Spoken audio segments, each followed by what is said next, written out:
At Thanksgiving dinner, my daughter-in-law left a card on the table in front of my plate. It wasn't loud. It wasn't dramatic. It was just a cream-colored card, folded neatly, placed right beside my wine glass. In elegant handwriting, it read, "Family trip, please clean the house while we're gone." I smiled.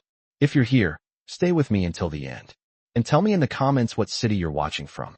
I used to believe Thanksgiving was sacred. I want to know if it still feels that way where you are." The dining room looked beautiful that evening. I made sure of it. The table stretched almost the full length of the room, covered in the same ivory linen cloth I'd used for 32 years. I had polished the silverware that morning until I could see my reflection in each fork.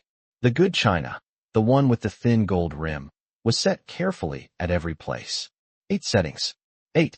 The turkey had been in the oven since noon. 18 pounds. Buttered, seasoned, slow-roasted the way my late husband, Harold, loved. The smell of rosemary and sage filled the house, wrapping itself around the staircase banister and drifting into the hallway like a memory that refused to fade. Outside, the November air in Connecticut had already turned sharp. The maple trees were nearly bare. The sky had that early winter gray to it. But inside my home, it was warm. I had lit 3 ivory candles in the center of the table. Their flames flickered gently, steady and patient. I wore a deep burgundy sweater dress. Modest. Soft. I even put on the pearl earrings Harold gave me on our 25th anniversary. I hadn't worn them since his funeral 3 years ago. Thanksgiving was always my holiday. Even after Harold passed, I kept it going. Traditions matter. They anchor a family. They remind people where they come from. At least, that's what I believed. Elliot, my son, arrived at 4:30 with his wife, Vanessa, and their 2 children. He hugged me quickly. A polite hug. His coat still half on. "Smells great, Mom," he said, already glancing over his shoulder. Vanessa walked in behind him, tall boots, beige wool coat, hair perfectly styled. She kissed the air near my cheek. "Happy Thanksgiving," she said, smiling in a way that never quite reached her eyes. The children ran upstairs without saying hello. I told myself they were excited. I told myself a lot of things that evening. Dinner began at 5. I carved the turkey at the head of the table, the knife steady in my hand. I'd done it 100 times before. Maybe more. Conversation drifted lightly at first. School schedules. A neighbor's kitchen remodel. Some story about a coworker I didn't recognize. I noticed Vanessa checking her phone more than once. Not texting. Scrolling. Smiling faintly. I reached for my wine glass. That's when I saw it. The card. It had been placed so carefully. As if it belonged there. As if it were part of the decor. For a moment, I assumed it was something sweet. A thank you note. Maybe a little gesture from the children. I opened it. "Family trip, Aspen. 1 week. Since you're staying here, please clean the house before we return." No signature. No explanation. Just that. The turkey knife rested against the carving board. The room didn't go silent. No one gasped. The children kept talking about ski lessons. Elliot reached for the mashed potatoes. Vanessa sipped her wine. No one looked at me. I folded the card once. Carefully. I placed it back on the table beside my plate. "I didn't realize you were going to Aspen," I said, keeping my tone even. Vanessa finally looked up. "Oh, didn't Elliot tell you?" Elliot cleared his throat. It was sort of last minute. Last minute. Aspen in November. Ski in, ski out lodging. Flights for 4. Equipment rentals. A week off work. Last minute. I nodded. "That sounds lovely." Vanessa smiled. "We figured it might be too much travel for you this year." Too much travel. I've driven 12 hours alone to see my grandchildren perform in a school recital. I've managed this 4-bedroom colonial by myself for 3 years. But Aspen was too much. "I see," I said. Vanessa gestured lightly around the dining room. "And since we'll all be gone, we thought it would be a good time for you to do a deep clean. The baseboards, maybe the guest bathroom. It's easier when the house is empty." The house.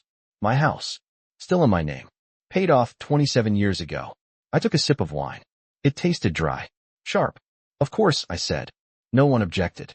No one said, "Mom, that's not what we meant." The children were already discussing ski goggles.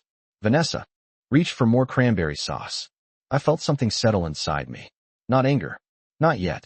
Something colder. Harold used to say that dignity is quiet. You don't defend it loudly. You protect it quietly. I finished carving the turkey. Dinner continued as if nothing had happened. They laughed. They made plans for slopes and spa reservations.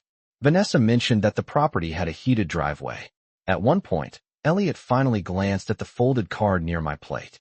He didn't say anything. After dessert, pumpkin pie, homemade whipped cream, I began clearing the dishes. Vanessa stood up briefly. "Oh, don't worry," she said lightly. "You'll have plenty of time next week." Plenty of time. When they left that evening, the house felt larger than usual. Too large. The candles had burned low. The wax had pooled gently at their bases.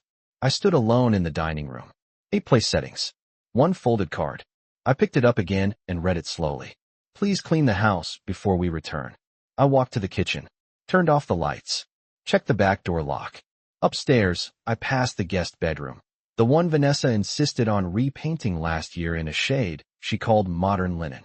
I paused outside my own bedroom. Harold's photograph still sat on the dresser, the silver frame catching the hallway light. "They think I'm staying," I whispered softly. Then I set the card on my nightstand. And for the first time since Harold passed, I didn't feel like the head of this family. I felt like the help. But what they didn't understand, what Vanessa never understood, was this. You can leave a card on the table. You can book a trip. You can assume someone will stay behind and clean up after you. But you should always know who owns the house. And that night, as the house went quiet and the November wind brushed against the windows, I made a decision. They were going to Aspen, but they were not coming back to the same Thanksgiving table. Not next year. Not ever. The morning after Thanksgiving, I woke up before sunrise. I always do. For 32 years, I was the first one up on holidays. I would turn on the kitchen lights, start the coffee, check the oven. Even after Harold passed, I kept the routine. It made the house feel alive. That morning, the house felt different. Too quiet. No footsteps upstairs. No children arguing over cereal. No Vanessa's heels clicking across hardwood floors. Just the hum of the refrigerator and the old furnace kicking on against the Connecticut cold. I walked downstairs slowly. The dining table was still set from the night before. I hadn't cleared everything. The folded card was still in the center, where I had placed it after they left. "Family trip. Please clean the house before we return." Return. Their flight to Aspen was at 8:15 a.m. I knew because I overheard Vanessa confirming it during dessert. Bradley International. First class. I poured myself coffee and stood by the kitchen window. Frost clung to the edges of the glass. The backyard looked bare. November had stripped it clean. I didn't cry. Instead, I started clearing the plates. One by one, I washed the china by hand. Not because I had to, because that's how I've always done it. The gold trim catches less were that way. I dried each piece carefully and placed it back in the cabinet. The house wasn't messy. It wasn't dirty. Vanessa's version of deep clean meant scrubbing baseboards, reorganizing closets, polishing fixtures that no one else even notices. She had started using that tone with me about a year ago. "Oh, since you're home most of the time. Oh, you're so good at keeping busy." Little sentences. Harmless on the surface. I carried the trash bag to the garage and paused beside Harold's old toolbox. It still sits exactly where he left it. I haven't moved it in 3 years. This house was never temporary for me. Harold and I bought it when Elliot was 8. We planted the maple tree out front together. We painted the kitchen cabinets ourselves one summer when money was tight. I worked part-time at the library to help with the mortgage. We paid it off 5 years early. When Harold died, the deed transferred entirely to me. No confusion. No shared ownership. Just my name. Vanessa knows that. Or maybe she assumed something else. Around 9:30, my phone buzzed. A group photo. For smiling faces in front of a snowy mountain backdrop. Caption from Vanessa, "Family time. So grateful. Family." I looked around the kitchen. The turkey carcass was wrapped in foil. The counters were already wiped down. The floors were clean. I had vacuumed 2 days ago. I set the phone down. They believed I would stay here. Wait for them. Maintain the house like a caretaker until they returned refreshed from their ski trip. They believed that because I never corrected them. I never reminded Elliot whose name was on the deed. I never pushed back when Vanessa rearranged furniture without asking. I never objected when they slowly treated the upstairs bedroom like their permanent suite. I walked upstairs and opened the linen closet. Everything was in order. Fresh towels stacked neatly. I closed the door. They had left me instructions. But what they forgot was this. You can assign someone a task. You cannot assign them a role they no longer accept. And sometime before noon that day, standing alone in my hallway, I realized something had shifted. For the first time since Harold passed, I wasn't protecting family harmony. I was protecting myself. And that changes everything. By the second day of their trip, the house was spotless. Not because I followed the card. Because it was already clean. I vacuumed the hallway again anyway. The sound filled the silence. Back and forth. Slow, steady lines across the rug. Harold and I bought on clearance 20 years ago. When you live alone long enough, you start noticing patterns. Not just in routines. In people. I turned off the vacuum and leaned it against the wall. That's when something clicked. Not loudly, not dramatically. Just a quiet understanding settling into place. This wasn't about Aspen. It wasn't about cleaning. It was about position. Vanessa had been adjusting mine for years. It started small. So small I almost admired her confidence. Let's host Christmas at our place this year. Reasonable. You don't have to worry about cooking so much anymore. Thoughtful, even. We rearranged the guest room. It makes more sense this way. Efficient. But slowly, the language shifted. This house is so big for one person. You must get lonely rattling around in here. It'll be nice when we're all under one roof eventually. Eventually. I walked into the living room and looked at the mantel. Family photos lined the shelf. Elliot at age 10 holding a baseball trophy. A Christmas photo from 2015. The grandchildren in matching pajamas. In the most recent picture, Vanessa stood slightly forward. Elliot slightly behind her. I had thought it was just posture. Now I wasn't so sure. My phone buzzed again. Another Aspen photo. The kids bundled in bright jackets. Vanessa tagged Elliot and wrote, "Grateful for this life we're building." Building. I zoomed in on the background. A luxury chalet. Floor-to-ceiling windows. Stone fireplace. That trip wasn't last minute. That kind of place gets booked months in advance. Which meant that card hadn't been spontaneous. It had been prepared. I sat down at the dining table. The same table where Harold used to read the Sunday paper. Vanessa's handwriting was precise. Controlled. Even the way she wrote, "Please," had a slight tilt at the end.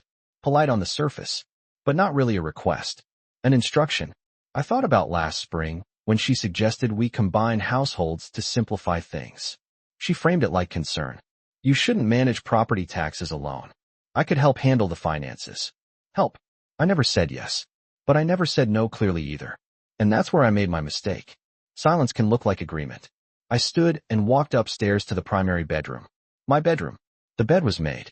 The curtains half open. November light spilled softly across the hardwood floors.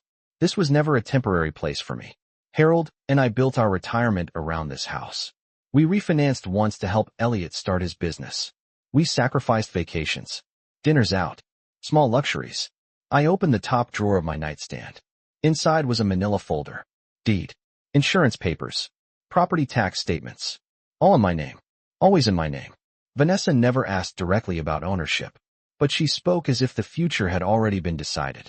And sitting there on the edge of my bed, holding those papers, I finally understood something simple. The card on the table wasn't about cleaning. It was a test. To see if I still saw myself as the owner, or if I had already accepted the role of caretaker. By the third morning of their ski trip, I knew my answer. And I knew they weren't going to like it. On the fourth day of their trip, the snow photos stopped feeling personal. They felt distant. Like postcards from strangers. That afternoon, I drove to the grocery store. Not because I needed anything urgent. Just milk. Bread. Routine keeps your thoughts organized. As I walked past the seasonal aisle, clearance pumpkins, discounted table runners, I remembered a conversation from last March. We were standing in this very kitchen. Vanessa had leaned against the counter, arms folded loosely, smiling in that polite way she uses when she's building towards something. "You've done such a beautiful job maintaining this place," she said. "But wouldn't it be easier if we all combined things? Less stress on you." I had dried my hands slowly with a dish towel. "I manage fine," I told her. She tilted her head slightly. "Of course you do. But eventually, paperwork gets complicated. It might make sense to add Elliot's name to things. Just for security." Security. I didn't answer right away. She filled the silence. It's not about control. It's just planning ahead. Planning ahead. At the time, I let the conversation drift away. I didn't want conflict. I thought harmony was more important than clarity. That was my mistake. Back at home, I placed the groceries on the counter and stood there for a moment. The kitchen was quiet again. No chatter. No instructions. No one suggesting improvements. Just me. I walked to the dining room and sat in Harold's old chair. 3 years ago, after the funeral, the lawyer had been very clear. Everything transfers directly to you, he said. The property, the accounts, the title. There are no shared claims. Harold believed in simplicity. He also believed in protection. He never distrusted Elliot. But he understood something about adulthood. Love does not cancel responsibility. I reached for my phone and opened the county property records website. It took less than a minute to confirm what I already knew. Owner, Margaret Lawson. Just my name. No secondary holders. No pending transfers. Clear. I closed the browser. Then I opened another folder, digital this time. Last year's property tax receipt. Paid in full. From my account. Utility bills. From my account. Home insurance. My signature. Vanessa may have rearranged furniture, but she never carried the weight of the house. There's a difference. That evening, I made a simple phone call. Not dramatic. Not confrontational. I called a locksmith. Do you handle full exterior rekeying? I asked. Yes, ma'am. Tomorrow morning work? It does. I gave him the address. Then I hung up and sat very still. I wasn't angry. I wasn't seeking revenge. I was correcting a misunderstanding. They believed the future had already been decided. They believed ownership would eventually transfer because that's what usually happens. Parents age. Children step in. Homes shift hands quietly. But assumptions are not. Agreements. And a folded card on a Thanksgiving table is not a contract. That night, I slept better than I had in months. Not because anything had changed yet, but because I finally had. The next morning, before the sun came up, I was already dressed. The locksmith was scheduled for 8 a.m. Their flight home was in 3 days. And for the first time since Harold passed, I wasn't waiting for someone else to define my place in this house. I was defining it myself. The locksmith arrived at 7:58 a.m. punctual. Quiet. Mid-40s, work jacket zipped to his chin against the cold. Morning, ma'am, he said politely. Good morning, I replied. I'd like all exterior locks rekeyed. Front door. Back door. Garage entry. He nodded. No questions. Professionals don't ask for family context. They just do the work. I stood inside while he replaced the cylinders. The soft metallic clicks echoed through the entryway. Each turn of his tools sounded final, precise. It didn't feel dramatic. It felt administrative. When Harold was alive, he handled repairs. After he passed, I learned quickly that waiting for someone else to manage your house is a luxury you no longer have. By 8:40 a.m., it was done. He handed me 3 new keys. Only these will work now, he said. Thank you. I paid him in full. Cash.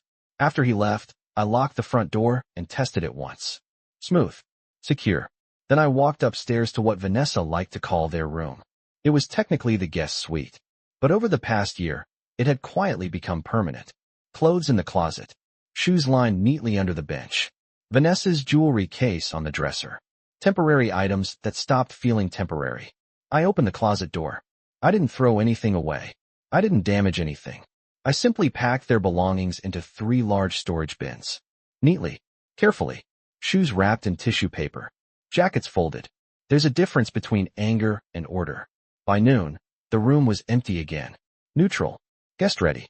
I stripped the bed and replaced the sheets with fresh white linen. The room looked like it used to before anyone assumed it was theirs. I carried the storage bins to the garage and placed them against the far wall. Not outside. Not discarded. Just no longer inside the house. Around 1:15 p.m., my phone rang. Elliot. I let it ring once more before answering. Hi, Mom, he said. Wind in the background. Maybe they were outside. Hello, Elliot. Everything okay back there? Yes, I said. Very peaceful. He hesitated. Vanessa mentioned the house might need some deep cleaning. I hope that didn't come off wrong. I leaned against the kitchen counter. The house is clean. Silence. He cleared his throat. We'll be back Sunday night. Late flight. I know, I said calmly. Another pause. Mom, you're not upset, are you? I considered the question carefully. No, I answered. I'm not upset. And that was true. Upset implies emotion without decision. What I felt was clarity. After we hung up, I walked to the dining room and picked up the folded Thanksgiving card one last time. I read it slowly. Please clean the house before we return. I turned it over and wrote one sentence on the back. Done. Then I placed it back in the center of the table. Sunday was 3 days away. They believed they were coming home. They just didn't realize the definition of home had shifted. And when they pulled into the driveway, tired from travel and carrying ski bags and expectations, they were going to understand something very simple. You can schedule a family trip. You cannot schedule ownership. And this house, quiet, warm, paid for, still belonged to me. Sunday night arrived cold and clear. By 8:30 p.m., the driveway lights were on. I had turned them on myself. Not as a welcome, as illumination. The house was quiet. The guest room was restored to its original state. Fresh linens. Empty closet. Neutral. The storage bins remained in the garage. Labeled simply, Elliot, Vanessa. I sat in the living room with a book open in my lap. I wasn't reading. I was listening. At 9:12 p.m., headlights swept across the front windows. Car doors slammed. Laughter. The heavy thud of luggage being pulled from the trunk. The sound of someone punching the garage keypad. A pause. Another attempt. Then footsteps approaching the front door. The handle turned. Stopped. A sharper twist this time. Stopped again. The doorbell rang. Once. Twice. I stood slowly and walked to the entryway. Through the glass panel, I saw them. Elliot looked tired. Vanessa looked irritated. The children were bouncing on their heels, ski jackets half-zipped. I unlocked the door and opened it calmly. "Welcome back," I said. Elliot blinked. "Mom, the keypad isn't working." "I know." Vanessa stepped forward slightly. "Our keys don't work either." "That's correct," I replied. Silence. Cold air drifted in around us. Elliot lowered his voice. "Did something happen?" "Yes," I said evenly. "I cleaned the house." Vanessa's expression tightened. "What does that mean?" "It means the guest room has been returned to its original purpose." Elliot looked confused. "Return." I stepped aside slightly, but did not fully open the door. "Your belongings are packed. They're in the garage." The children stopped fidgeting. Vanessa's voice sharpened just enough to notice. "You packed our things?" "Yes." Without asking, I met her eyes. "This is my home." The sentence landed heavier than I expected. Not loud, just clear. Elliot exhaled slowly. "Mom, we were going to talk about things. We just needed time." "You had time," I said gently. "You booked Aspen." Another silence. Vanessa crossed her arms. "We thought it would be easier this way. You staying here. Keeping things maintained. I have been maintaining this house for 32 years. Elliot rubbed his forehead. "So what are you saying?" "I'm saying," I answered, "that this is not a shared residence." The words felt formal. Intentional. "It belongs to me." Vanessa opened her mouth to respond, then stopped. Elliot looked at the floor. "You're not being kicked out," I added calmly. "But you are not moving in by assumption." The children shifted again, uncomfortable now. Vanessa tried once more. "We're family." "Yes," I said. "And family doesn't leave instructions on folded cards." The wind picked up slightly, brushing leaves across the porch. Elliot swallowed. "Where are we supposed to go tonight?" I stepped back just enough to allow them inside the entryway. "You can come in," I said, "but not with keys that no longer belong to you." They entered slowly. Not angry, not shouting, just unsettled. And for the first time in a long time, the house felt balanced again. Not because I had taken something from them, but because I had taken something back. They stood in the entryway longer than necessary. Not because they didn't understand, because they were recalculating. The children went upstairs quietly after I told them they could put their coats in the hall closet. They moved more carefully than usual. Children always sense when the air shifts. Vanessa remained near the staircase. "So this is permanent?" she asked. Her tone wasn't explosive. It was controlled, measured. The way someone speaks when they believe a misunderstanding just needs to be corrected. "That depends on what you expected before," I replied. Elliot walked into the kitchen and looked around as if seeing it for the first time. The counters were clear. The floors clean. The dining table reset with only 4 chairs instead of 8. He noticed. "You moved the chairs," he said quietly. "Yes." "Why?" "Because they were being used to suggest something that was never agreed upon." Vanessa exhaled slowly. "Margaret, we were trying to plan ahead. That's all." "Plan ahead." I turned toward her fully. "Planning ahead requires conversation." "We talked," she insisted. "You suggested." Silence. Elliot leaned against the counter. "Mom, eventually, this house was going to be ours." There it was. Not rude. Not shouted. Just stated. I nodded slowly. "Eventually is not the same as automatically." He frowned. "I'm your son." "Yes. And we've been staying here to help." I let that settle for a moment. You have not been paying the mortgage. There isn't one, Vanessa cut in quickly. Correct, I said calmly. Because your father and I paid it off. Another silence. Not hostile, just uncomfortable. Vanessa softened her tone. We just assumed when the time came, things would transition naturally. Natural transitions still require permission, I said. Elliot looked tired now. Less defensive, more uncertain. We didn't mean to disrespect you. I reached for the folded Thanksgiving card still sitting on the table. I unfolded it and laid it flat between us. You may not have meant to, I said. But this did. Vanessa's jaw tightened. That was a joke. No, I answered evenly. It was a test. Elliot looked at her briefly, then back at me. A test of what? Of whether I still saw myself as the owner of this house. The room went quiet. The refrigerator hummed softly in the background. Vanessa didn't deny it. Elliot didn't argue. Because they both knew something I now knew too. They had been easing into position. Slowly, politely, gradually, and I had been allowing it by not drawing a line. Until now. I am not removing you from my life, I said gently. But I am removing assumptions. Vanessa crossed her arms again. Not defensive, protective. So what happens now? Now, I replied. We establish clarity. Elliot lifted his eyes. What does that mean? It means this is my residence. Not a shared property. Not a future guarantee. The words were simple, but final. The children came back downstairs, whispering about something in the hallway.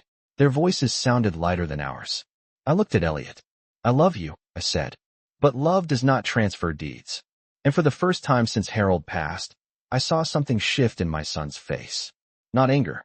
Understanding. Slow. Uncomfortable. But real. We stood in the kitchen a little longer than necessary. No one was yelling. No one was storming out. But something had shifted permanently. Elliot pulled out a chair and sat down slowly, like a man realizing the floor beneath him wasn't as solid as he thought. Vanessa remained standing. So what are you proposing? She asked. Not emotional. Strategic. I'm not proposing anything, I said. I'm clarifying. Elliot rubbed his hands together. Mom, we didn't mean to overstep. I believe that, I replied. Vanessa's eyes flickered slightly. But meaning and impact are not the same. Silence settled again. Not heavy, just honest. I walked to the drawer beside the refrigerator and took out a small folder. Not dramatic. Just prepared. I placed it on the table. What's that? Elliot asked. Documentation, I answered. Inside were copies of the deed. Property tax statements. Insurance coverage. Everything clear. Everything current. Vanessa glanced down at the top page. Owner, Margaret Lawson. Only one name. I never added anyone, I said calmly. And I never promised to. Elliot looked at the paperwork, but didn't touch it. Vanessa spoke first. We weren't trying to take anything from you. I know, I said. You were trying to secure something for yourselves. That landed quietly. Because it was true. There's nothing wrong with planning for your future, I continued. But you don't build it by quietly stepping into mine. Elliot leaned back in the chair. So what happens now? We can't just pretend this week didn't happen. No, I said. We can't. The children's laughter drifted faintly from upstairs. It sounded normal. Unaware. I folded my hands. You are welcome here as family. Not as residents. Not as successors in waiting. Vanessa's posture stiffened slightly. That's a bit dramatic. No, I said gently. It's precise. Elliot looked at her, then back at me. You changed the locks. Yes. You packed our things. Yes. And you didn't call. I didn't need to. Another pause. Then Elliot asked quietly, Are you planning to sell? The question was careful. Measured. I shook my head. I'm planning to live here. That was all. Vanessa glanced around the kitchen, as if recalculating square footage. So where does that leave us? It leaves you, I said evenly. Building your own foundation. Elliot's jaw tightened slightly.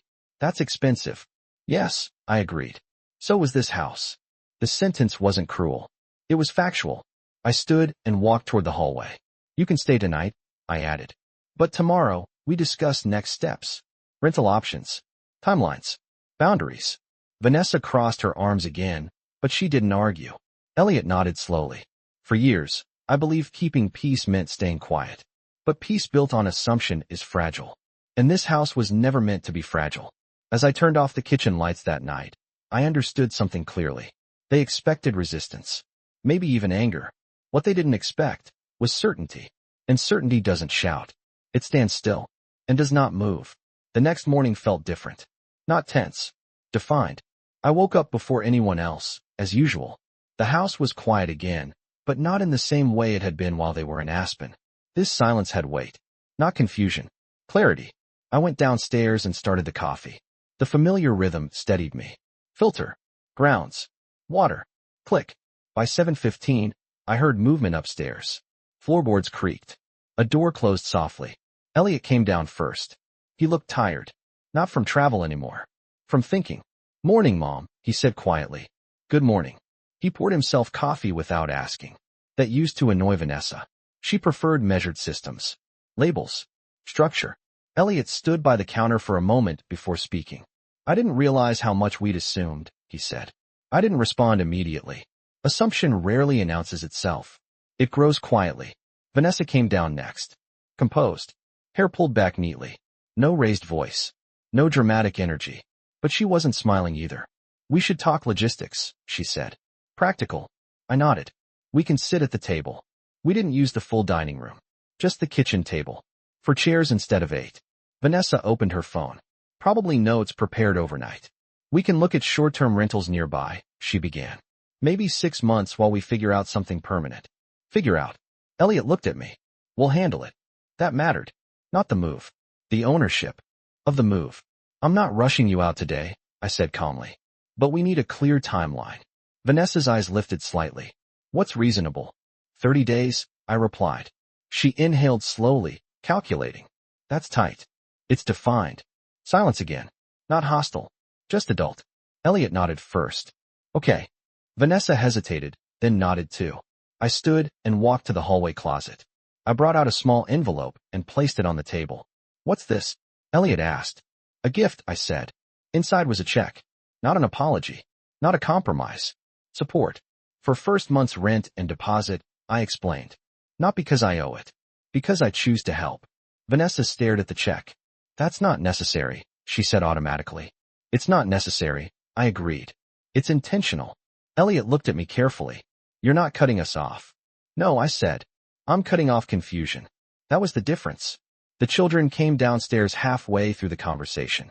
They sensed calm, not conflict. "Are we moving?" one of them asked. Elliot answered before I could. "We're getting our own place." Not grandma made us. Not we have to. Just, we're getting our own place. That mattered too. Vanessa stood and gathered her phone. "We'll start looking today." I nodded. The house felt steady again. Not divided. Not fragile. Just properly defined. As Elliot carried the storage bins from the garage later that afternoon, he paused at the front door. "Mom," he said quietly, "I should have asked." "Yes," I replied. He nodded once. Not dramatic. Not tearful. Just aware. The line had finally been drawn. Not with anger. With ownership. And ownership, when spoken calmly, tends to last. The house grew quieter over the next week. Not empty. Just transitional. Cardboard boxes appeared neatly stacked near the staircase. Closet doors opened and closed with more intention than usual. The children asked small questions about new bedrooms and whether they could paint the walls. No one mentioned Aspen again. No one mentioned the card. But it remained in my desk drawer. Not as evidence. As a reminder. Vanessa handled most of the apartment search. I could hear her on the phone in the evenings. "Yes, we're looking for a 12-month lease." "Yes, we can provide references." Measured. Professional. Elliot, on the other hand, moved more quietly through the house. One afternoon, I found him in the backyard, standing near the maple tree Harold and I planted decades ago. "It's bigger than I remember," he said. "It's older than you remember," I replied. He nodded. "I guess I always assumed this place would just become ours." "I know," I said. He didn't argue. "I didn't think about what that meant for you." That's the part that mattered. The wind moved through the branches lightly. Leaves scraped across the driveway. "I wasn't trying to replace you," he said quietly. "I know. And Vanessa, she just likes structure. Planning. Planning is fine," I answered. "Erasing is not." He looked at me then. "We weren't erasing you. Not intentionally." Silence settled between us. Not painful. Just honest. Inside the house, the changes were visible. The guest room no longer held Vanessa's shoes. The kitchen counters no longer had labeled containers. The hallway closet wasn't divided into our side and your side. It felt like mine again. but not in a possessive way. In a settled way. That Friday, Vanessa approached me with a printed lease agreement in her hand. "We found something," she said. "Two-bedroom townhouse. 15 minutes away. Reasonable rent. Move-in date. 2 weeks." "That's good," I replied. She hesitated before speaking again. "I misread things," she said finally. Not an apology, but close. "I shouldn't have assumed." "No," I agreed gently. "You shouldn't have." She looked around the kitchen. "We thought we were building something together." "You were," I said. "Just not here." That seemed to land. On Sunday afternoon, the moving truck arrived. Not dramatic. Not chaotic. Efficient. Boxes loaded. Furniture wrapped. Voices low. When the last bin was carried out, Elliot stood in the doorway. "You're still coming for Christmas, right?" he asked. "Yes," I said. Vanessa glanced at me carefully. "As a guest," she added softly. I met her eyes. Yes. That was the difference now. Not distance. Definition. As their car pulled away, the driveway returned to stillness. I stood on the porch for a moment, listening to the quiet. The house didn't feel larger. It felt accurate. And for the first time since that Thanksgiving card was placed beside my plate, I understood something clearly. Boundaries don't destroy families. They reveal which parts were real. And this house was still standing. 3 weeks later, the house had fully settled. Not because it was empty, because it was honest. The guest room remained a guest room. Fresh sheets. Neutral walls. A single lamp by the bedside. No permanent toothbrush by the sink. No his and hers division in the closet. Everything had returned to its original intention. Elliot and Vanessa moved into their townhouse without drama. The children adjusted quickly. Children always do. New bedrooms became exciting instead of inconvenient. Vanessa sent a short message the first night. "We're unpacking. It's smaller than the house, but it feels like ours." Ours. That was the word she needed. And it was no longer attached to my address. The following Sunday, Elliot stopped by alone. He knocked. He waited. That mattered. I opened the door. "Hi, Mom." "Hello." He stepped inside but didn't move automatically toward the kitchen like he used to. He stood near the entryway, as if remembering the shift. "I wanted to say something," he began. I listened. I think I got comfortable. Not just with the house. With you absorbing everything. Absorbing. "Yes," I said. He nodded. "You've always handled things. Dad's paperwork. Holidays. Repairs. We just folded into that. And assumed it would continue." "Yes." He didn't defend himself. He didn't redirect blame. That was new. "I'm not angry," I told him. "But I needed you to see it." "I do now." We stood there for a moment. "Vanessa feels embarrassed," he added. "She should feel reflective," I replied gently. "Embarrassment passes. Reflection stays." He gave a small, reluctant smile. "Christmas at your place?" he asked. "Yes," I said. "But differently." "How?" "You'll arrive. You'll enjoy dinner. And you'll leave. Not cold. Just clear." He nodded slowly. "Fair." Later that evening, I walked through the house alone. The living room felt steady. The dining table was set for one. A book rested where I had left it. There was no tension in the walls. No quiet competition for space. I opened my desk drawer and took out the Thanksgiving card. I looked at it one more time. "Family trip. Please clean the house before we return." I turned it over. On the back, where I had written "Done," the ink had slightly smudged from where my hand had rested that night. Done. Not just the cleaning. The confusion. I folded it once more and placed it back in the drawer. Not as bitterness. As memory. Families change. Children grow. Spouses influence. But houses, real houses, do not belong to the loudest voice. They belong to the one who paid for them, cared for them, protected them. And that Christmas, when Elliot knocked again before entering, I realized something had truly shifted. Not control. Respect. And respect, once established quietly, tends to remain. The following November arrived quietly. No folded cards. No assumptions. Just the slow return of colder air and bare trees lining the street. I didn't plan a large dinner this time. No 18-pound turkey. No 8-place settings. I cooked a smaller one. 12 pounds. Enough for leftovers, not obligation. I polished only 4 plates. Mine. Elliot's. Vanessa's. The children could use the everyday set without guilt. The house felt different. Not smaller, not emptier. Defined. At 4:02 p.m., the doorbell rang. They waited. I opened the door. "Happy Thanksgiving," Vanessa said. She held a pie in her hands. "Homemade." not bakery boxed. Happy Thanksgiving, I replied. Elliot hugged me longer this time. Not distracted. Not halfway out the door. The children ran inside, but they paused first. Hi, Grandma. That mattered. Dinner was calm. Not forced. Not overperformed. Vanessa complimented the turkey. Elliot offered to carve. I let him. We talked about school schedules. The townhouse repairs. Snow predictions for the winter. No one mentioned Aspen. No one mentioned the card. But something unspoken sat comfortably between us. After dessert, Vanessa began gathering plates automatically. I touched her wrist lightly. You're a guest, I said. She paused, then nodded. Thank you. Not sarcastic. Not defensive. Just understood. Later, when they put on their coats, Elliot stood near the doorway. We'll head out, he said. Long drive in the dark. I handed him a small container of leftovers. For tomorrow, I said. He smiled. Mom, he added quietly, I'm glad you stayed. So am I. They stepped onto the porch. The driveway lights reflected off the car windows. The maple tree rustled lightly in the wind. I watched them drive away, not because I was afraid they wouldn't return, but because I no longer needed them to. I closed the door and locked it gently. The house was warm.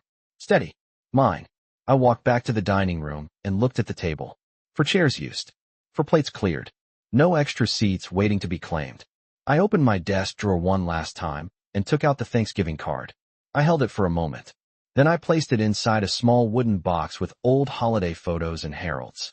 Handwritten recipes. Not as resentment. As a lesson. Families grow. Children build their own foundations. And sometimes, love requires correction. Not shouting. Not punishment. Just a line drawn quietly across a threshold. That first Thanksgiving, they left me a card that said, clean the house before we return. This year they knocked. And waited. I turned off the dining room lights and stood for a moment in the quiet. The house wasn't empty. It was respected. And that was all I ever wanted.